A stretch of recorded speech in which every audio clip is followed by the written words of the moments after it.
Hey, what's going on, guys? The Horror Man back, putting a positive spin on M. Night Shyamalan's Lady in the Water.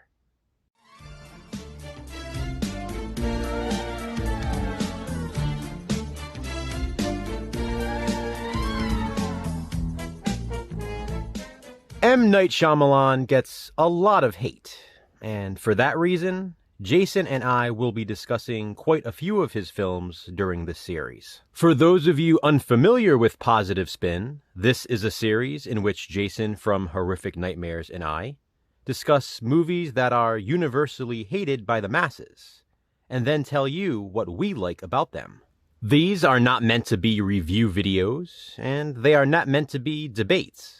These are simply opportunities for us to describe what we like about movies that are typically hated. As far as M. Night Shyamalan's filmography goes, we thought Lady in the Water would be a good start.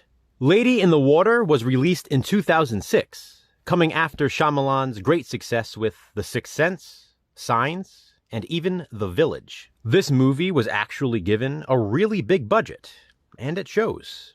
Many people claim they don't like M. Night Shyamalan films because they're too formulaic. To that I ask, isn't every director formulaic in his or her own way? I know when I watch a Carpenter film, I can definitely tell it's a Carpenter film. I'm sure anyone can watch a Rob Zombie film and know that it was directed by Rob Zombie. I'd say many, if not most, directors have a certain formula he or she follows. So why does M. Night Shyamalan get criticized for his? If someone doesn't like his particular formula, that's one thing. I can understand that. But to use the excuse that he's too formulaic, well, that doesn't fly with me. Especially when it comes to Lady in the Water. This movie is very different from his other films. That's a positive right off the bat. Don't get me wrong, I am a huge fan of M. Night Shyamalan's movies, but the fact that Lady in the Water stands out because it's a bit different is definitely a positive. And you know what? While we're talking about Shyamalan, here's another thing that annoys me about movie fans. So many of you claim you want to see original movies. Well, here you go. Here's a director with a filmography containing mostly original movies. Let's be honest, guys. You really don't want original content. You want more of the same. But if you truly do want originality, a movie like Lady in the Water should be at the top of your list. Getting into the other positives now. I love the opening credits.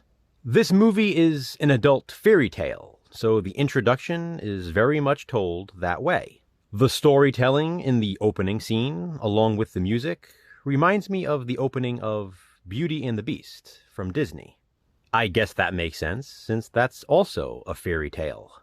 M. Night Shyamalan based Lady in the Water on a bedtime story he would tell his children. He then adapted it into an actual children's book, which was released the same day as the movie, and I find that to be very cool. Going back to the music, it's hauntingly beautiful and tragic. So fitting for this film. Some people say they take issue with the characters in this movie, saying they find them to be boring, which I think is nuts. The characters, if not a little quirky, are realistic in the film, and they are what grounds the movie. Without the realism and sort of basicness of the characters, the movie would be too fantastical. It's meant to be a real-life fairy tale, not just a fairy tale. It's a dark one, too. This one reminds me of an adult version of The Never-Ending Story. Oddly, The Never-Ending Story might be even darker than Lady in the Water. Lady in the Water is a dark fairy tale, though, but it's also uplifting, inspiring, and heartbreaking. It's one of those films, as they say, that gives you all the feels. It's a moving picture. At least, I was moved by it, and I know Jason was too. We talked extensively about this one after watching it. It blew us away. This might actually be M. Night Shyamalan's masterpiece. Going back to the characters, Paul Giamatti is absolutely phenomenal. He gives an Oscar-worthy performance, in my opinion. He makes the whole stutter, no stutter thing really work, and if you've seen the movie, you know what I'm talking about. It is his performance throughout the film that moved me the most. Bryce Dallas Howard is also fantastic as Story.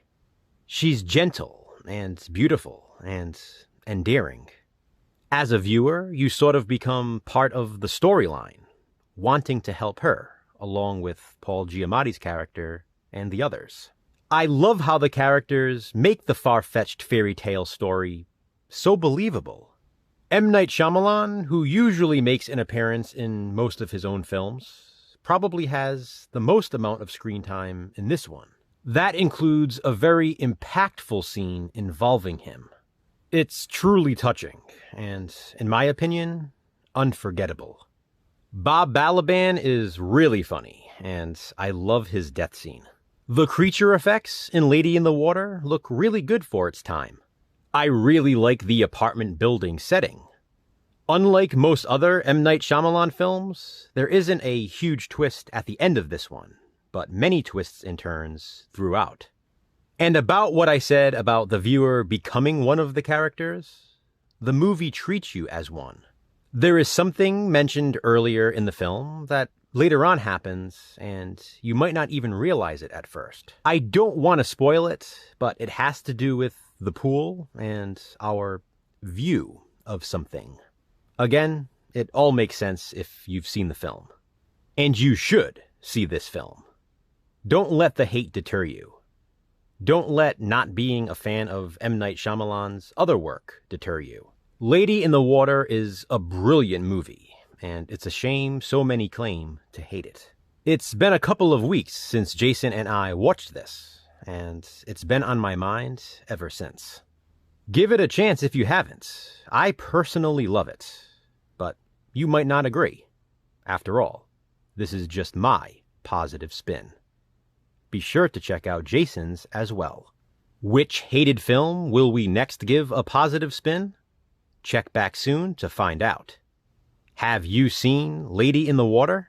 If so, what do you think of it? Comment below and let me know.